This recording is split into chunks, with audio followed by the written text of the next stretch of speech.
Do you remember before I sort of retired from the film industry, I worked at The Late Show with Stephen Colbert?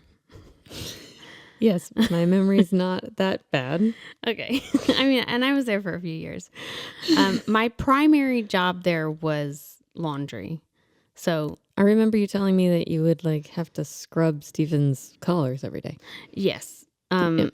So his dress shirts, I would get the makeup out of the collar. The button front dress shirts. Very good. I'm so good. Yeah, with the toothbrush and the cleaning stuff, I would get the makeup out of his collar. I would wash them, iron them, and also the band's clothes. Okay. Anything that was worn by anyone on camera that wasn't an actor that was being interviewed later Like a on. guest. A guest. I was responsible for cleaning those clothes. You lucky ducky. That was my job for years. That was my job. I got paid to do it. I went home to visit mom and dad one year when they had the haunted trail Yeah. in Louisiana. I think we've mentioned it before. They provide the costumes for some of their characters, Yes. and then mom will take them home and clean them. But while I was there that weekend, I was like, hey, Mom, do you want me to take care of the laundry while I'm here? And she kind of... Was she so excited? Was she like, yes, please? No, she was like, oh, Allie, that's so sweet of you to offer, but they're so fragile. I can't really risk them getting messed up. Really? It's like, this is my actual profession. Do you think that she was like not wanting you to have to work? No, I think she was like not really trusting that I could handle it. It's like, Well, the band members on Stephen Colbert were not wearing ghost costumes. So true. That's true. I just always thought that was so funny because it was my actual job at that point was doing laundry. you had become an expert in it. And I wasn't up to snuff with what she needed. So, Mom, if you're listening, I think what is being asked is that next time Allie comes to visit during the haunted attraction, that you let her wash all of this character You costumes. trust me with that task. It's a laundry episode. Yeah. Welcome back to One Can Hope. I'm Eleisha, refillery owner and low waste lifestyle advocate. And I'm Allie, upcycling enthusiast and content creator. Today we're talking about how to wash your clothes without washing away the planet's resources, plus sharing tips on how to keep your wardrobe looking fresh and lasting longer. We've got loads of advice to help you dial down your impact, from washing in cold water to choosing eco-friendly detergents. So whether you're a once-a-week washer or a last-minute sniff test kind of a person, stick around. We're ironing out all the details. One can hope.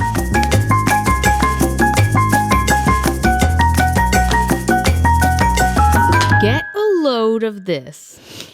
Washing machines use 19 billion cubic meters of water annually and emit 62 million tons of CO2 equivalent greenhouse gases every year. Washing machines are emitting greenhouse gases? Yes. Laundry accounts for 8% of all household greenhouse gas emissions in the U.S. Okay. And 60% of laundry-related emissions in Europe come from heating water. So like you're washing with warm water or hot water, so that's causing a higher percentage of energy use. Exactly. And I had to specify in Europe, we've talked about this, that a lot of the facts only come from the UK or Europe, and we just kind of have to guess what that means for the United States. So warm water is not just an issue with energy. Shorter, cooler wash cycles can reduce microfiber shedding by 30%. So using the cold water setting actually reduces the amount of tiny little microplastic particles that end up in the wastewater. Wow. So nearly 4,000 tons of microfibers could be kept out of Europe's marine ecosystems each year just by following that practice. So what we've just learned then is just changing a bit of your laundry routine can have a significant impact on water usage, carbon emissions, and then also marine life. So Worth it. Worth it. Are you ready to tumble? Wait, that's more dryer related. That it counts. We'll talk about the whole laundry routine. Well, let's put a positive spin on it. So we've established that the easiest thing you can do at this point is just start using cold water. Right. You don't have to change your routine. You don't have to change your products. If you were to pick one way to make an impact with your laundry, you could only switch to cold water, and that would make a huge difference. I know we don't necessarily have more facts in this part of the episode, but there are actually some more staggering facts around cold water use. Yeah. If you were to wash 4 out of 5 loads in cold water, it can reduce household emissions by 864 pounds of carbon annually. Guess who that's coming from? The American Cleaning Institute. Oh, I thought I was going to say the UK. No. No, I was actually surprised. Isn't that great? Yes. So that's one thing that we know Americans can do, and we have the actual numbers for that. Fantastic. 100 loads are equal to 500 pounds of reduced CO2 emissions, Okay. which is the equivalent to charging 27,586 smartphones for a day. That's a lot. Yeah. And that's just with 100 loads. Like we said, it's very simple. You really don't have to change your routine. And it actually kind of makes a big difference, especially if everyone was just washing with cold water. It also is better for the clothes, isn't it? Well, yeah. Because the hot water, what I've been told, and I don't know, you're the laundry expert, Well, is that hot water, in the same way that like sun can sometimes damage things, that heat kind of works away the fiber. it's just harder quality. on the material for sure. Also, we'll go into it later, but heat sets stains. Right. That alone is enough for me to only do cold. Especially with the boys. Whew. I know we've already mentioned in the episode that using cold water also reduces the amount of microfibers that end up in the wastewater of the wash cycle. But a lot of people maybe weren't aware that polyester, nylon, rayon, all the things, because they are made up of plastic, as they're washed and those fibers are broken down, it does actually create those microplastics that are being found in the ocean ways and whatnot. It's just something fun to think about. So fun. So beyond switching to cold water, there are a few other things you can do to make a more sustainable laundry routine. One that would save resources is always washing with a full load. Don't just throw a few things in. Wait till you have a full load. My washing machine actually has a 15-minute quick wash. That's nice. Yeah, it's a helpful thing for if I have a small load that I just need done quickly without using a ton of water. Sounds efficient. Also, we have to talk about detergent. Much like the cleaning products we talked about last week, they do make a biodegradable, environmentally friendly laundry detergent. Yes, and it's not what you're thinking it is, most likely. Because if your mind went straight to pods and laundry strips, which seem like great options for a biodegradable laundry routine, because there is that promise of kicking that big plastic jug to the curb, there is debate on the starch that is used to glue those together, and that like what looks like a plastic film on pods, because they both use PVA, which is a polyvinyl alcohol or polyvinyl acetate. And there are arguments as to whether or not that is a brand of plastic that just ends up in the marine water, just straight in there with the wastewater. Yeah, almost worse than the plastic bottle of detergent. The way it was sort of explained to me was if you put salt in a cup of water and stir it, the salt dissolves, but Right. it doesn't go away. You drink the water and it tastes like salt. And that's kind of what the PVAs do. They dissolve, but then they're just Little microplastics in the water. And again, there's debate about whether or not this is true. And what I have found, especially with having a shop where you want to stand behind your products and you want to really make sure that consumers are engaged and educated, is if we don't know, we don't sell it. So we know that there are powders out there and liquid concentrates out there that do not have PVA. And so those are the choices that we make. We will choose those laundry detergent options over the pods and the strips because we know that those are safe. It's just too early to tell with strips and pods. Plus, they're way more expensive. They're so expensive. Yeah. I think it's pure convenience. Mm-hmm. It comes in such a small package. It's so easy to put in. It's mess free. The sheets especially. We've even had customers come in and say, my washing machine says I can only use pods. I have to tell them that's all a marketing ploy. That is something where the pod company has teamed up with the washing machine company so that it could benefit both of them. But that makes no sense. Right. Yeah, so the packaging and the ingredients I found are both issues with sustainability and environmental impact because not all detergents are biodegradable. A lot of them have plenty of ingredients. You're talking about the ones in the jugs? Yeah. Okay, I thought you were still talking about pods and strips. Oh, yeah, no. Beyond pods and strips. Well, there are plenty of pods that have rough ingredients. I think the strips are typically... They're more eco-friendly. better beyond the PVAs. Right. I actually don't know how I stopped really paying attention to them once I learned about the PVAs. Yeah, people will say, aren't there any brands that don't have PVA in them? No, not a single one. Even if they're a naturally derived PVA, it still has PVA. Trust us. Because honestly, it'd be so convenient to just have a strip, and we have just not found one that we feel comfortable with. I have a giant 5-gallon bucket of powder detergent. Mm-hmm. And then after it's empty, you can send the bucket back and get a new one. And I love that thing. I've had my current bucket for over 2 years. Well, because with that laundry powder, you only need half a tablespoon to a tablespoon. And that's a big, this is a funny, you said marketing before. Anytime we have people come to visit, like our parents came to visit, and I'm like, you only need a tablespoon of detergent. And they're like, only a tablespoon? Like, we're used to dumping I know.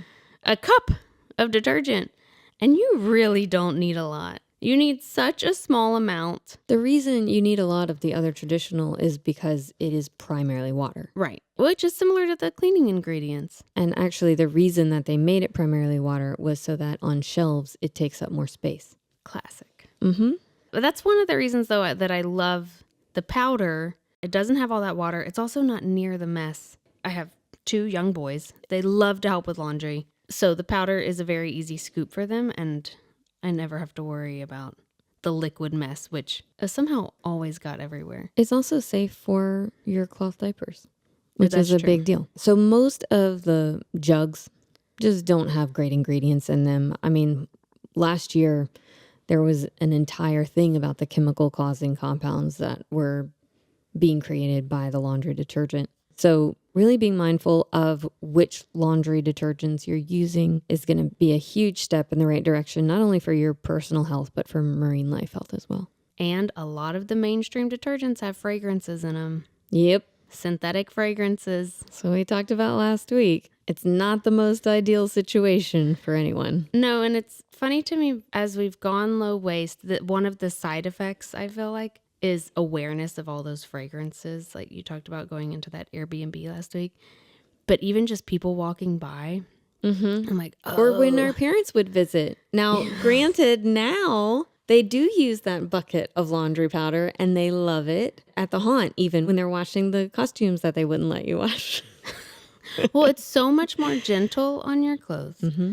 It's better for our waterways. It's concentrate, so it stretches out so much longer, and it's more cost effective. It's just better. It's better. And it says there, please use cold water on those. Now, I've seen a few greenwashing commercials for some laundry detergent that are like, now you can wash with cold water and save. Just a reminder, So much greenwashing basically is when a company tries to look like it's a sustainable option, but it's It's a actually marketing isn't. ploy. Yeah. The idea is that you, the consumer, feel like you're doing something. Oh, this detergent works with cold water? Ooh. Fantastic. Look at me. I'm an earth hero. But sometimes it's a ploy. Tricksters. Another thing that you may not realize is plastic is dryer sheets. Oh, man. And covered in fragrance. And it just coats your clothes. They're not great. Also, the fabric softeners, that's just coating your clothes. It's not going to help your clothes last longer. It's just coating them with scent. It's a quick fix. Yes. And so alternatives would be, as I mentioned in the last episode, instead of using the fabric softener, use a little vinegar in your wash. That's going to do a great job at fabric softening and reducing odors at the same time.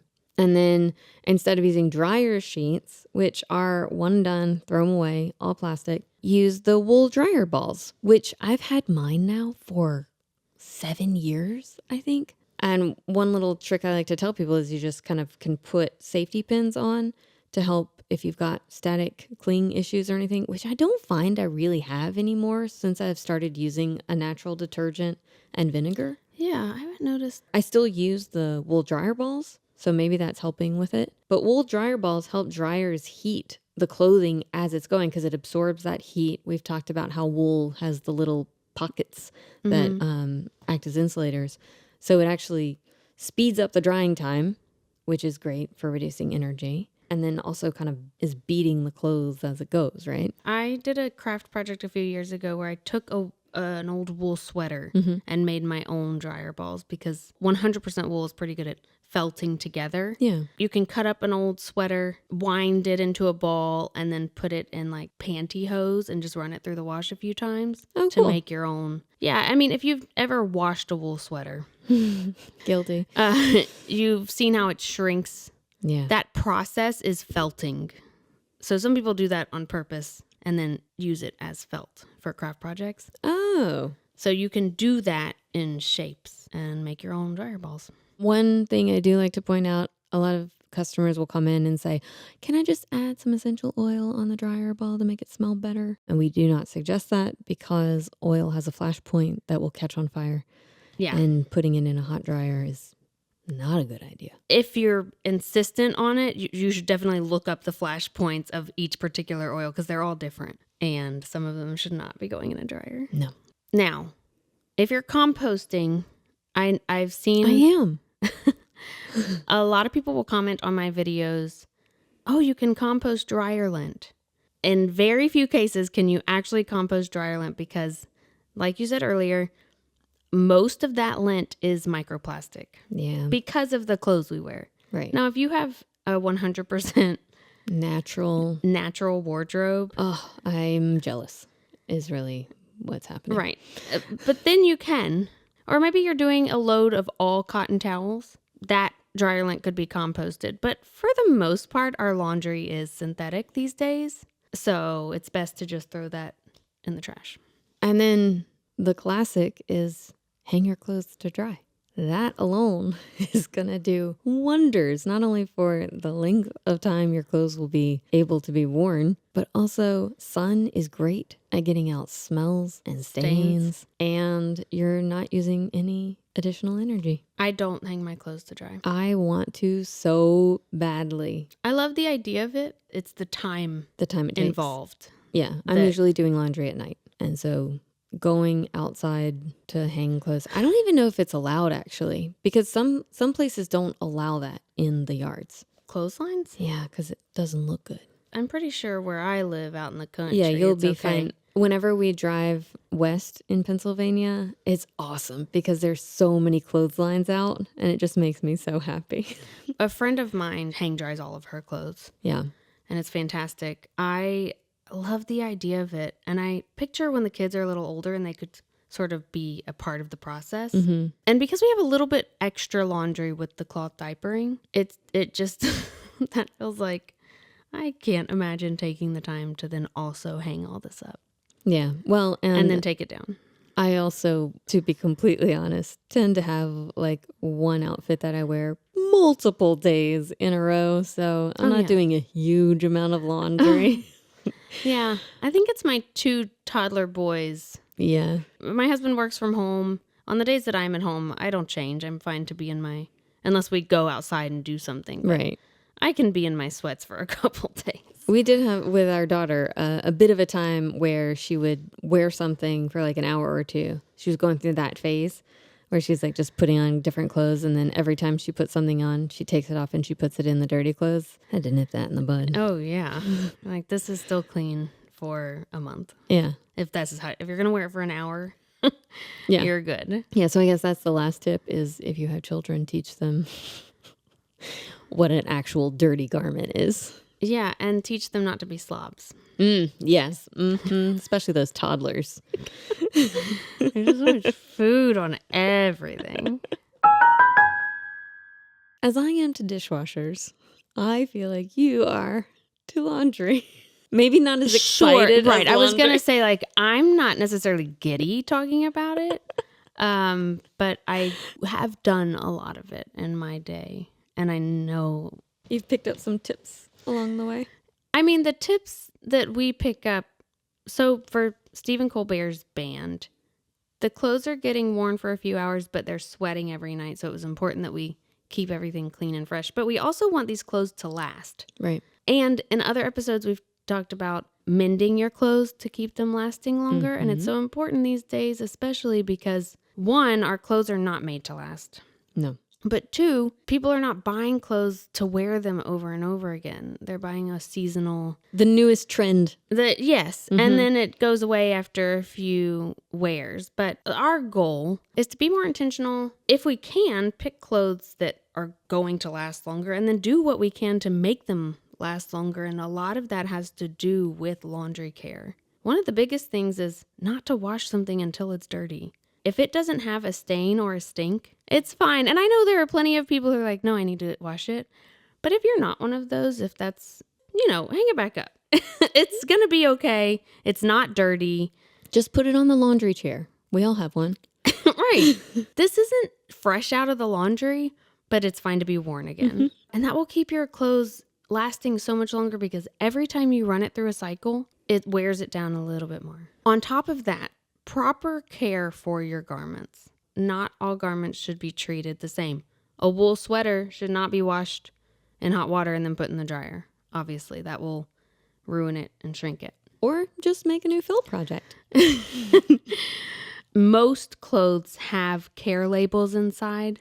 I can't read those. Well, you should learn how. I know.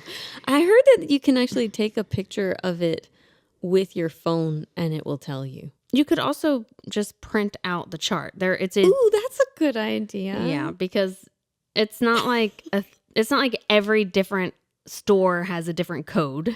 Yeah, that's smart. They're all the same, and you are a genius with laundry. Pretty straightforward. Like there's a picture of an iron with an X through it. Don't iron that. Oh, that's what that means? It doesn't mean divide your iron in half. It's only iron for half the time. But it's important to learn those codes and they will really help you take care of your laundry better. Also, sometimes the tags will have words written out, so you don't even have to think about Those symbols. are the ones I can read. I should hope so. They'll say, wash on cold with like colors. Yes. Tumble dry on low. Yes. Or don't dry. Or dry clean only. I do want to be clear. I can read those ones. It was the symbols I wasn't... I was alluding to in my previous comment. So check those labels. If it doesn't have a label, your best bet is going to be a delicate wash on cold and air dry. What we did. Or a hand wash. Yeah, or a hand wash if you want. Especially if you have a machine with an agitator. Mm-hmm. They're like top load machines and they have the big column in the column in the middle. And that really bounces the clothes around. Those are harder on clothes. So I wouldn't put delicates in there. Those are harder on clothes than like a front load drum spin one? Yeah, because you have a physical thing knocking them around. Okay. You can hand wash and then to get the water out, just fold up a towel, put it on the towel, and then like very delicately roll the towel to help get some of the moisture So you're kind out. of wringing it, but not wringing it. Exactly. And that's a good way to treat wool. That's good to know because we just went thrift shopping the other day and Josh got a wool sweater and we weren't sure the best way to wash it. Because when you go, this was like a bulk vintage place. So really great deals, but it also smells like, Yeah. old clothing. I would just, for wool, I wouldn't even put it in the machine. I would do like a soak in some cold water and then do the very gentle roll up with a towel. You would soak it in cold water with detergent? Yeah, with some detergent. Okay. Would you use any sort of like Oxy Boost? Not the chemically ones, but the ones that have like a sodium bicarbonate and a sodium carbonate, like a washing soda? I mean, I haven't, but okay. don't know why you couldn't, but I would not put wool in a machine. It just always messes up. Okay. Yeah, and honestly, when I reached out to one of the vintage clothing vendors at the shop to say, how do I get this sent out? Because obviously she does it all the time. She said sun is the best way to get that sun's sent out. incredible. Yeah. It's such a wild cleaner for our cloth diapers. Mm-hmm. I don't mind one child having their own stains, Mm-hmm. but I want it to be freshened up for the next child. So in preparation for the new baby that's coming, we'll take all the diapers that have been worn, put them through a load of wash, and then lay them out in the sun. And the sun bleaches them. That's amazing. Yeah, brings them right back to life. Without any harsh chemicals. To that point, cleaning stains is another way to keep your clothes lasting a lot longer. Just because you get a stain doesn't mean it's garbage. No, and there are some really great stain removers. We carry one that's an enzymatic stain remover. So enzymes will actually eat away at stains. And it's been fantastic. It gets all sorts of natural stains out, from like blood to berries to grass. A few years ago, right before we were about to leave for a trip, my husband came home from a bike ride, and somehow, I don't know how, I was helping him move the bike and got bicycle chain grease all over my jeans. What'd you And do? they were like pretty new jeans, and I wanted to take them on the trip because Sure. I have like 2 pairs of pants at this point. Well, That's also we know postpartum. you're not going to throw out jeans anyway, even if they have stains. Right. So I was pretty bummed about it because I thought there's no way I'm getting bicycle grease out. But I took some dish soap Because it cuts through grease. and some baking soda and a little toothbrush and cold water and scrubbed it. And I probably did this about 10 times. I mixed the baking soda and the dish soap, put a little bit on the toothbrush, scrub it on the stain, rinse it out. Put some on the toothbrush, scrub it on the stain, rinse it out. Like You're going to say this 10 times? And it came out. And I still have Amazing. those jeans and you don't see it at all. But that's important too, where you're saying don't heat set it, right? You don't want to throw it in the dryer or use hot water or anything because that's going to make the stain. I'll like set. bake it into the fabric. So good trick there, especially for kids that wipe their greasy little hands Yeah. on their shirts. Now bleach, on the other hand, Like traditional bleach. traditional bleach. I don't know if you've ever put just bleach on a piece of fabric. It eats a hole in it. Ugh. All it's doing is breaking down the fibers. Now, you're never supposed to put 100% bleach on anything, but it's not removing the stain. It's just taking away the fibers. The stained fibers? Yes, but it makes it weaker, Right, of course. which is why it's They're not not a gonna great last very solution. long. No, it's not a great solution. So I would always use something else. Like sodium percarbonate activated in hot water. I wouldn't use that. Oh. But you might, because I wouldn't. I just get nervous putting hot water on. Oh, sorry, stains. for stains. Yeah, this is a laundry episode. I'm sorry. One time on Unbreakable Kimmy Schmidt, Another show you worked on. another show I worked on, our wardrobe space where we hang all the clothes was right below the hair and makeup space. Okay. And someone dropped a cup of coffee and it came through the floor Oh. and it dripped on Jane Krakowski's closet. That probably means nothing to most people, but her closet was the most expensive clothing in the entire wardrobe space. Mm-hmm. It spilt on one particular white silk blouse, Oh I my remember. gosh. It was out to get it. I mean, almost anywhere else in the space would have been like, oh, this is an easy fix. But one of the girls in our shop, Eva, very carefully and over the course of a couple weeks, took lemon and slowly got that coffee stain out. Wow. And then it was like new. It was amazing. I was very impressed. You don't need bleach, people. You need patience and maybe a little internet search to see what's going to treat your stains best. Yeah. But there are other options. We've talked about in other episodes with cleaning sodium bicarbonate, sodium carbonate, sodium percarbonate. All of those are different cleaning agents that I know are mixed and used in different laundry detergents and different stain removers and everything. So do a little research. And I would say don't throw anything in the dryer until you know the stain is totally out. You can hang dry. If you need it to be quicker, you could hang dry over a fan. Or if it's something like wool or anything that has a stretch to it, I would let it dry flat.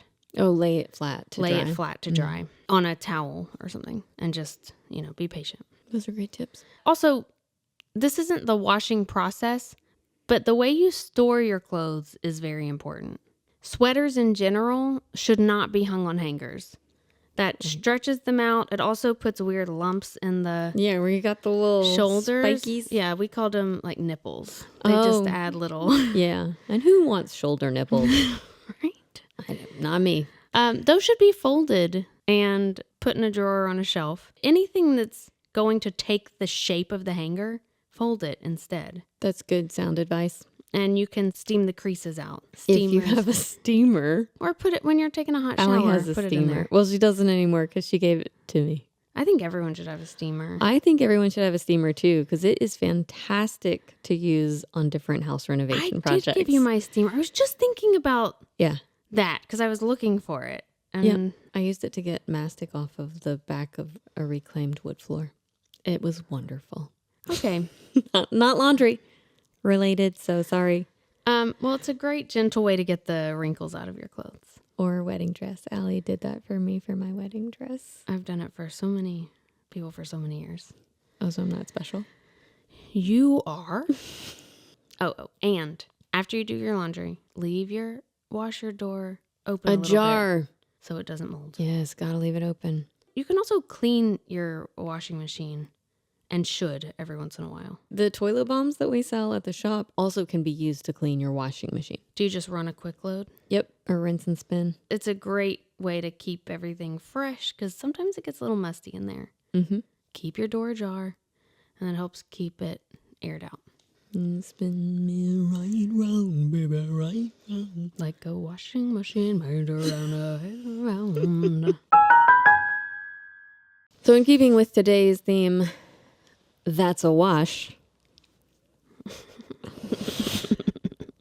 This was actually Allie's idea to also talk about carbon neutral and what that means. Yeah, a lot of companies will claim that their practices are carbon neutral. For instance, maybe a company is using this much energy, but they're also planting this many trees. And this many trees would offset the amount of energy in theory because trees absorb carbon while the company is creating carbon. Planting trees is one of many ways that different companies do it. But in case you were wondering, when a company says we are carbon neutral, it's because they've made steps to offset whatever harm they're doing to the environment by something good. And you might have heard in recent years where different communities or cities are trying to go carbon neutral. So that's what that means. So some people do that with clean energy, clean water, preserving land. They might choose better packaging, have stricter regulations or adhere to stricter regulations. So many things that are constantly changing